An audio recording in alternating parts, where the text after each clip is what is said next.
سوال یہ پوچھا گیا ہے کہ حالت سفر میں جب انسان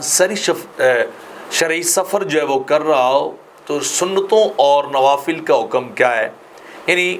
قصر نماز کے ساتھ جب فرض انسان قصر کرتا ہے تو کیا سنتیں بھی پڑھے گا یا چھوڑے گا، نوافل پڑھے گا یا چھوڑے گا؟ تو اس کا جواب یہ ہے کہ اگر سفر جاری ہو، گاڑی کے نکلنے کا اندیشہ ہو یا دوست ناراض ہوں یا آپ کے پاس ٹائم کم ہو تو پھر آپ کے لیے یہ اجازت ہے کہ آپ صرف فرض پڑھیں قصر اور اپنے سفر کو جاری رکھیں۔ لیکن اگر آپ کے پاس وقت زیادہ ہو، آپ ٹھہرے ہوئے ہیں یا صرف نماز کے لیے رکے، اپنی سواری وغیرہ ہے، تو پھر بہتر زیادہ یہ ہے کہ آپ ساتھ نفل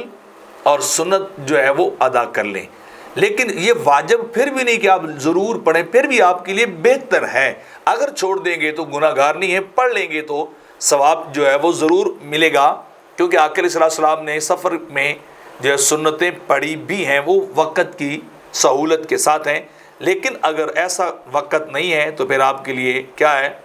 کہ آپ ان کو چھوڑیں، اپنے فرض کو پڑھیں اور اپنے سفر کو آگے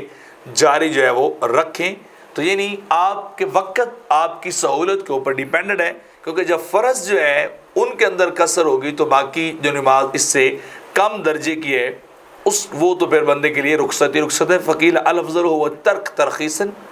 کہتے ایک قول یہ کہ افضل یہ کہ ان کو چھوڑ دیا جائے، وقیل الفعل تقربا، اور دوسرا ایک قول یہ نقل کیا گیا کہ نہیں پڑھ لینا زیادہ بہتر ہے۔ تو بہرحال ان سارے قول کافی سارے یہ فتاوی شامی کے اندر لکھے گئے ہیں، ان کا لب لباب یہ ہے کہ آپ جیسا وقت ہو اس کے مطابق کر لیں، پڑھیں سفر کے دوران نوافل سنن ثواب ہے، چھوڑیں تو آپ کو عذاب یا گناہ نہیں ہے۔